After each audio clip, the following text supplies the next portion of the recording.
So is the Super Notebook from 2014 any good in today's standards?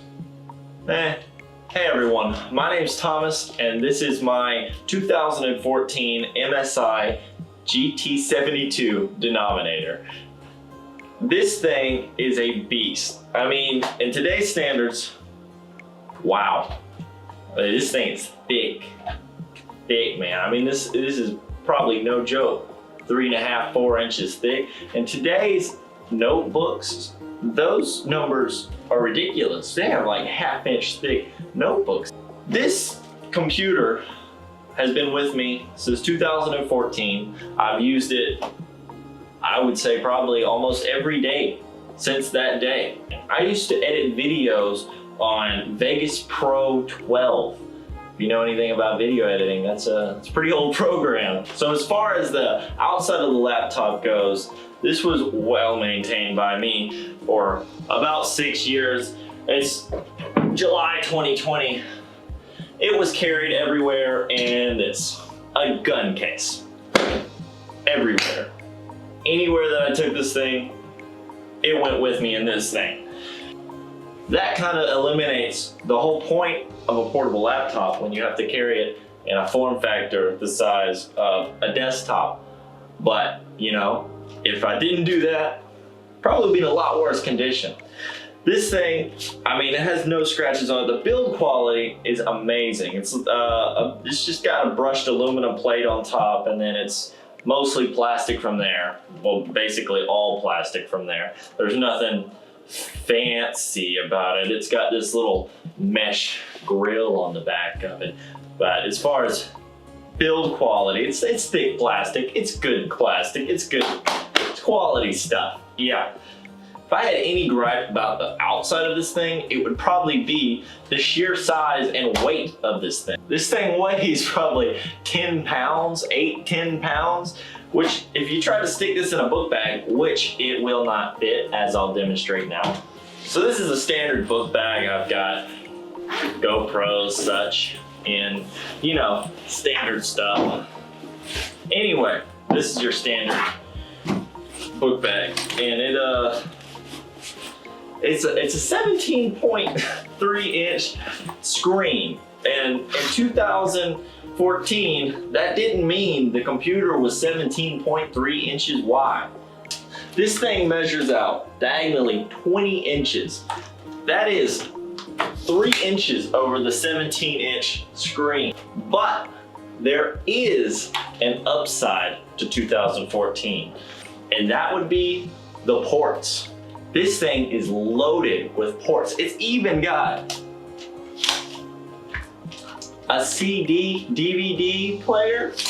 Burn anything you want, right? That's crazy. Nobody's ever seen that before. Not in today's standards. Today computers, thing comes in the width of just the screen, but you have like one lightning port. And that could be a good thing, that could be a bad thing depending on your situation. But as far as ports go, it's loaded and it's ready to go. On just the left side, you have 4 2.0 USBs.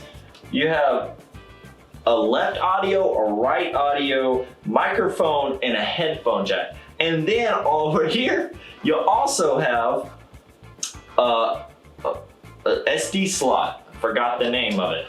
Anyway, on the other side, you're presented with a DVD player, burner, CD player, whatever you want to call it. I forget what the technical term. And you have 2 more USB ports over here. So definitely loaded. And then on the back, you have an Ethernet port, a charging port, which is the worst part of this whole thing. We'll get to that later. And 2 display ports, never use those in my life. And an HDMI port. That'll bring you into the inside of this machine here, which you have this beautiful display, 17.3 inch display, 1080p 1920 by 1080p, and it's 60 hertz which is nothing in today's standards. That is horrible. Games run at 244 now, up to 244 if you got one of them fancy graphic card and CPUs. There are some cons about this thing that were noticed from the beginning that didn't take any time at all to realize. That was the trackpad. The trackpad is horrible. It's pretty small.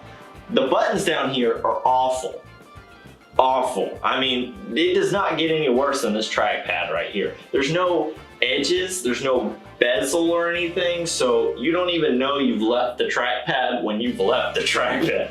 You just kind of left off over here. Your speakers, you have two here, there's probably one in the middle, I don't know. There's a bass speaker on the bottom, and it's got this Sound Blaster Cinema 2, right? That should give you some good sound, right? No, this computer probably has one of the worst output audio levels ever. I mean, the loudness of this thing is none. Sure, take a listen for yourself. Throughout my life afterwards, I will achieve this by being focused, determined, persistent, and most importantly, by being myself. CSU helped me create the best version of myself. What will you create? Columbus. So you can tell that is not good. I mean, just you can't really feel it or anything, but it is not good. And this bass blaster thing they have down here, it might as well just be for looks. It doesn't do anything. But let's keep in mind that this was the top of the line notebook of 2014. This was the best of the best, minus, you know, a few add-ons you could get here and there. We've got two massive fans back here. You see these giant vents. Two big fans back here, and you'd be like, well, it cools it off, right? No, it really doesn't do anything. So inside the cooling is two big fans. I've taken the back off this thing before. It's two big fans, and they create more noise than a freaking desktop computer would ever make. They are awful. They spit out so much noise, it's ridiculous. And they don't do anything. You can leave the fans off and have Grand Theft Auto, videos editing, you know, doing your normal stuff, and it's fine. It doesn't matter. It's okay. But you turn these freaking fans on and you just take a listen. Look at this crap.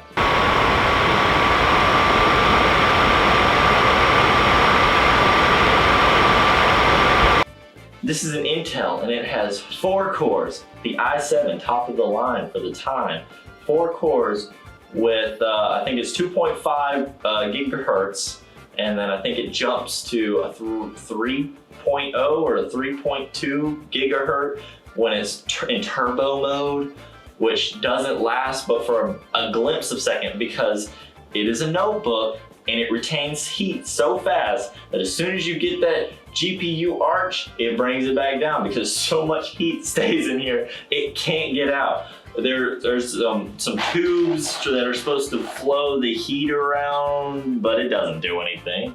It really, I've watched the temperatures in here. With the fans on, the max temperature is about 127 degrees. With the fans off, the max temperature is about 132 degrees. That's 5 degrees from these loud fans that are supposed to produce so much wind flow, air suction. On the other hand, with graphics cards, we have the NVIDIA, the GTX 870M, which I believe was just made for notebooks, which would make sense. They have certain ones that they just put into notebooks, but this thing was a bump under the maximum level you could get. They had like an 880 or an 890, and I think they even got up to 960s in here. I don't know, but this one was supposed to be pretty much top of the line for the time, and it'll do games. Like Grand Theft Auto game came out 2013, basically the same time when this was announced and released. and that's a 2013 game, and it plays okay on here. I did a benchmark, and it runs at about 22 frames a second, which is not great in the aspect of gaming. People do like 300 frames now, 244 frames, because they have those 244 hertz monitors. So there's that. It came with a 128 megabyte NVMe drive.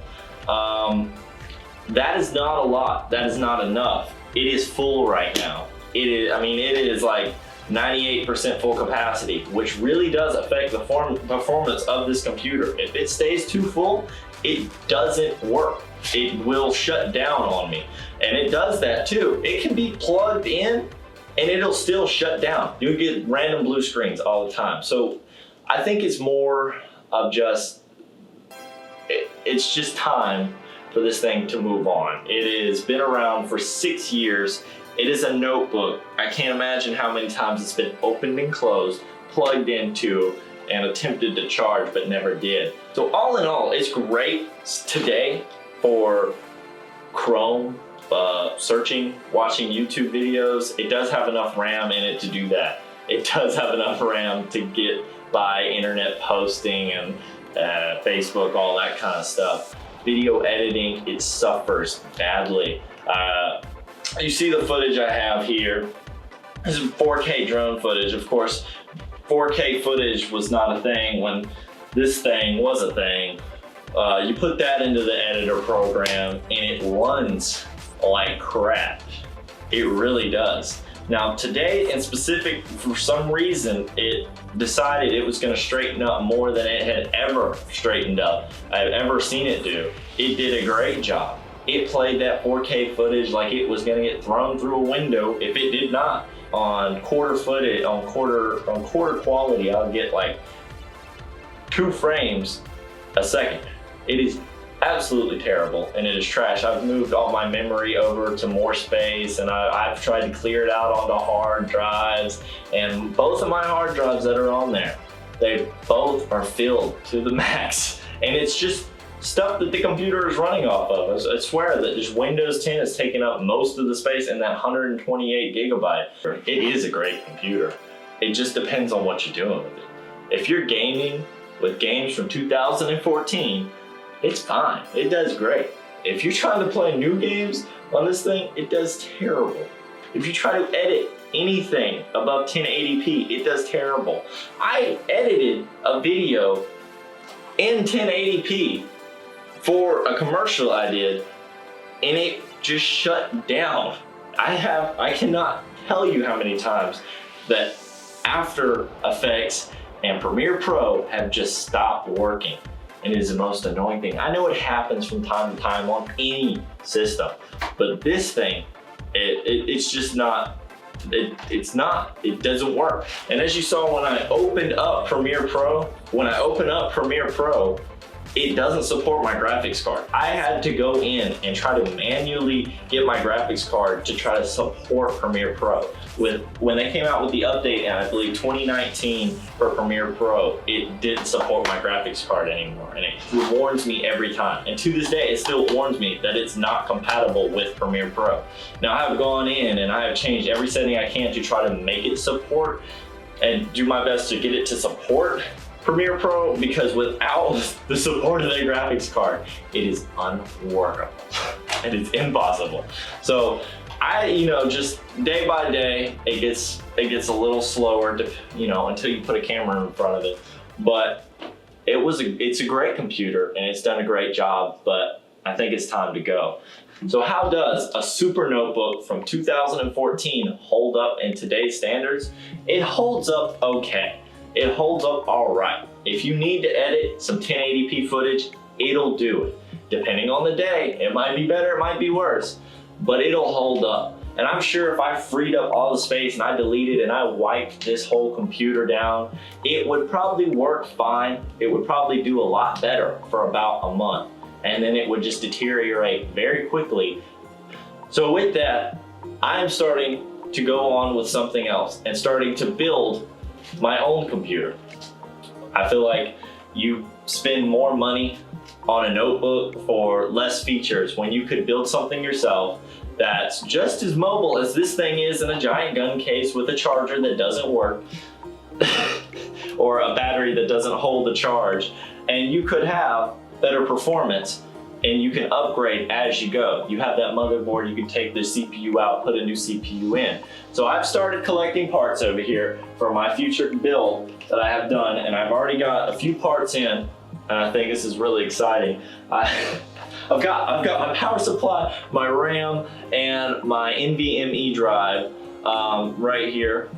So this build is going to be with a Ryzen 3900 XT, hopefully. Get that in sometime soon with an MSI motherboard. I do love MSI. I think MSI holds up. Now, I'm not trying to say anything bad about MSI. I do hold MSI to a high standard. I hold MSI to a very high standard because of this computer. It has lasted 6 years and it has not fallen apart on me, stopped working, or exploded. I mean, it has its moments where it shuts off and it doesn't work. The battery sucks, the sound is crap, but it has its moments. We all do. But this thing has lasted 6 years and it has edited so many videos and it has so much screen time on you, I can't tell you. It has been in this office, it has been in my office overnight with the screen on, rendering videos, in my room, rendering videos. And through my time having this computer, I have loved it. This is one of the favorite laptops I have ever touched. I have been around other laptops, I have been on other laptops, I've had HPs before, I've been around Dells, I've seen some laptops, and this MSI computer has to have stood the time the best. It is a great build, it is great quality, everything inside of it has stayed intact. I haven't had to take it to anybody to fix anything. For 6 years, this computer has stood strong and not had a problem with me. And that's why I love MSI, because I feel like they put their products at very quality level for a pretty affordable price. I mean, some of their stuff is very pricey, but I feel like you get what you pay for. MSI is it's always seemed the best to me. I was very scared. I was very concerned at first because when I heard about MSI in 2014, when I bought this computer, I wasn't sure about it. I didn't know how it was gonna go. You know, everybody at that point was like, Alienware, Alienware, Alienware. I got the MSI because it was cheaper and it had better performance. And that usually doesn't mean good things. But this computer right here, has done better than I think any Alienware would have ever done for me. So screw Alienware. Anyway, that's what my plans are for the future. If you'd like to see this future build with the 64 gigabytes of RAM that changes colors and this NVMe drive and this 850 watt and hopefully a 3080 Ti, hit subscribe. I'll see you around, guys. Thank you for watching this video. Make sure to like and subscribe and hit the bell, and I'll see you when I get more parts. All right?